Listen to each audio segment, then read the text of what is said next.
Dalam nama Bapa dan Putra dan Roh Kudus. Amin.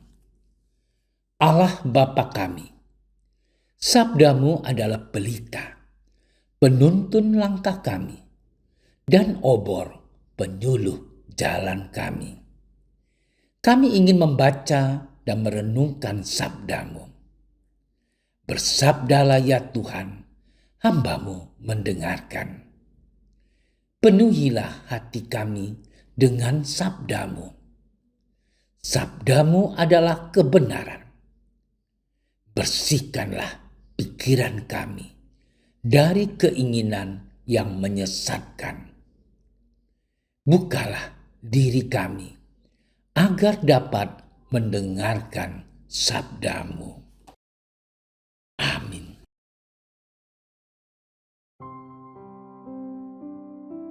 Dalam khotbah di bukit, berkatalah Yesus, "Jika hidup keagamaanmu tidak lebih benar daripada hidup keagamaan ahli-ahli Taurat dan orang-orang Farisi, sesungguhnya kamu tidak akan masuk ke dalam kerajaan. Kamu telah mendengar yang difirmankan kepada nenek moyang kita, jangan membunuh. Siapa yang membunuh harus dihukum. Tetapi aku berkata kepadamu, setiap orang yang marah terhadap saudaranya harus dihukum. Siapa yang berkata kepada saudaranya kafir harus dihadapkan ke mahkamah agama. Dan siapa yang berkata jahil harus diserahkan ke dalam neraka yang menyala-nyala. Sebab itu, jika engkau mempersembahkan persembahan di atas mezbah, dan engkau teringat akan sesuatu yang ada dalam hati saudaramu terhadap engkau, tinggalkanlah persembahanmu di depan mezbah itu, dan pergilah berdamai dahulu dengan saudaramu. Lalu kembali untuk mempersembahkan persembahanmu itu. Segeralah berdamai dengan lawanmu selama engkau bersama-sama dengan dia di tengah jalan. Supaya lawanmu itu jangan menyerahkan engkau kepada hakim, dan hakim itu menyerahkan engkau kepada pembantunya, dan engkau dilemparkan ke dalam penjara. Aku berkata kepadamu, sesungguhnya engkau tidak akan keluar dari sana sebelum engkau membayar hutangmu sampai lunas. Demikianlah sabda Tuhan. Saudara-saudariku yang dikasihi Tuhan, dalam Injil hari ini Yesus mengajak kita untuk memperbaiki kehidupan kita lewat tegurannya. Jadikanlah dirimu lebih baik daripada ahli Taurat dan orang-orang Farisi. Karena dengan begitulah kita dapat masuk kerajaan surga. Yesus menantang kita untuk melihat kehidupan kita pada inti terdalam dari diri kita. Inti yang dimaksud itu ialah sikap batin atau keadaan hati kita. Perlu kita ketahui bahwa hidup beragama tidak senantiasa hanya datang rajin ke gereja atau menerima berkat Tuhan, melainkan lebih dari itu, yaitu sikap dan perilaku kita sehari-hari dan pengolahan batin. Kalau dalam hati kita masih tersimpan rasa dendam, marah, permusuhan, atau kejengkelan terhadap orang lain, maka di mata Tuhan ibadat kita itu tidak memiliki makna. Kemungkinan ada saudara di sekitar kita yang setiap hari mengikuti perayaan Ekaristi atau rajin datang ke gereja tanpa melakukan pemeriksaan batin. Masih mempunyai dendam, benci, marah, ataupun iri hati kepada orang lain. Apabila terjadi demikian, maka ibadat yang kita laksanakan hanya sebatas formalitas atau basa-basi saja dan tidak bermakna. Yesus tidak menghendaki yang demikian. Saudara-saudariku yang dicintai oleh Tuhan, melalui Injil hari ini, Yesus menegaskan kepada kita bahwa jangan membunuh. Membunuh yang Yesus pertama-tama maksudkan ialah dengan memendam marah, rasa benci, dengan mengatakan kafir atau jahil. Dan pada saat yang bersamaan kita membunuh pribadi orang lain. Karena dosa berawal dari sikap hati.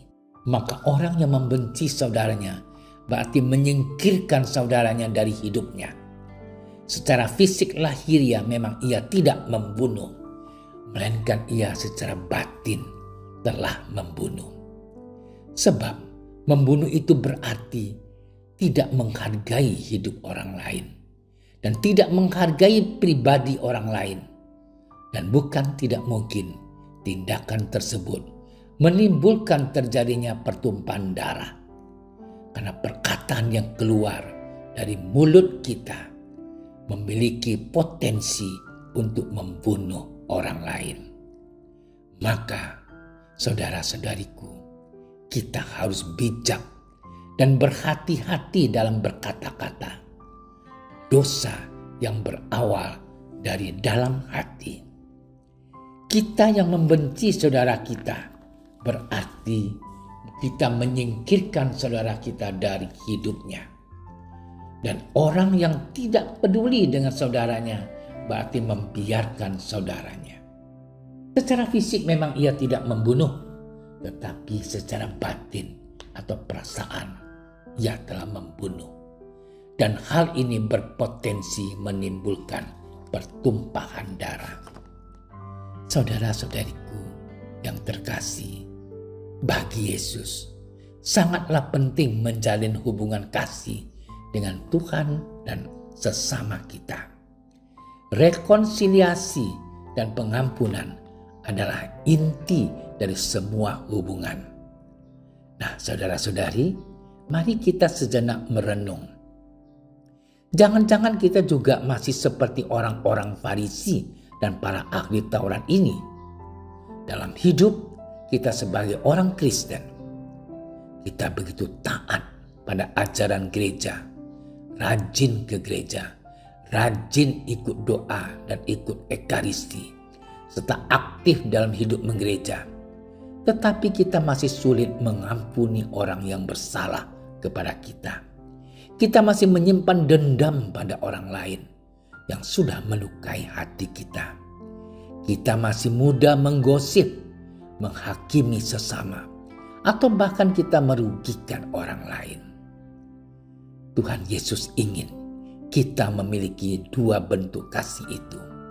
Setia mengungkapkan iman kita dalam peribadatan dan keterlibatan hidup menggereja, sekaligus juga mewujudkan iman kita melalui cara hidup kita, tengah keluarga dan lingkungan hidup kita. Keberadaan kita di hadapan Allah akan terkait erat dengan keberadaan kita di hadapan sesama kita. Selamat bermenung. Tuhan memberkati kita.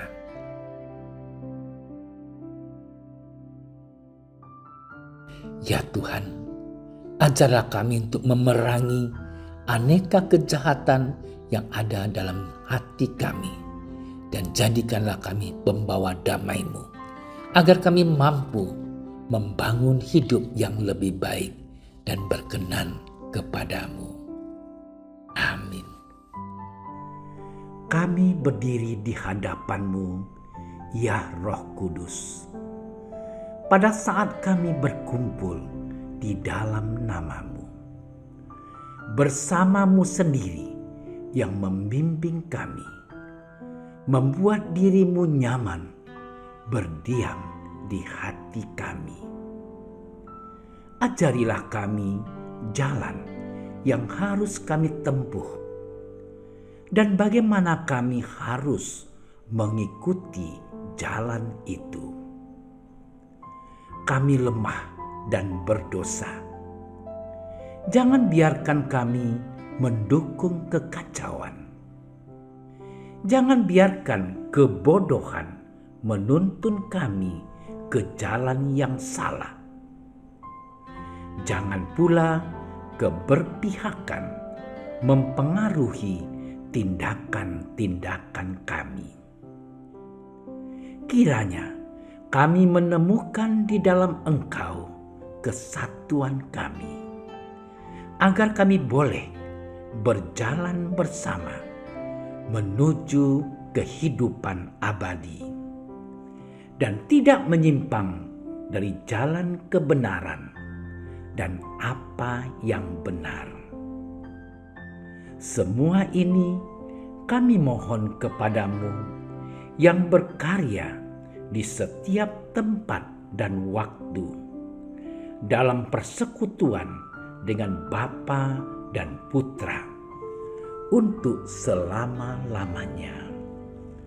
Amin. Bapa kami yang ada di surga, dimuliakanlah namamu. Datanglah kerajaanmu.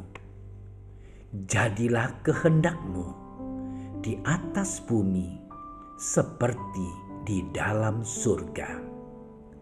Berilah kami rezeki pada hari ini, dan ampunilah kesalahan kami, seperti kami pun mengampuni yang bersalah kepada kami. Dan janganlah masukkan kami ke dalam percobaan, tetapi bebaskanlah kami dari yang jahat. Amin. Salam Maria, penuh rahmat, Tuhan sertamu. Terpujilah engkau di antara wanita, dan terpujilah buah tubuhmu Yesus. Santa Maria, Bunda Allah, doakanlah kami yang berdosa ini, sekarang dan waktu kami mati. Amin.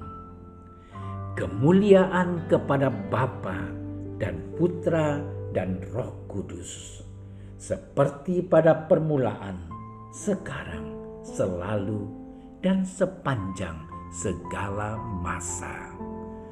Amin. Dalam nama Bapa dan Putra dan Roh Kudus. Amin. Terima kasih sudah menyaksikan renungan hari ini.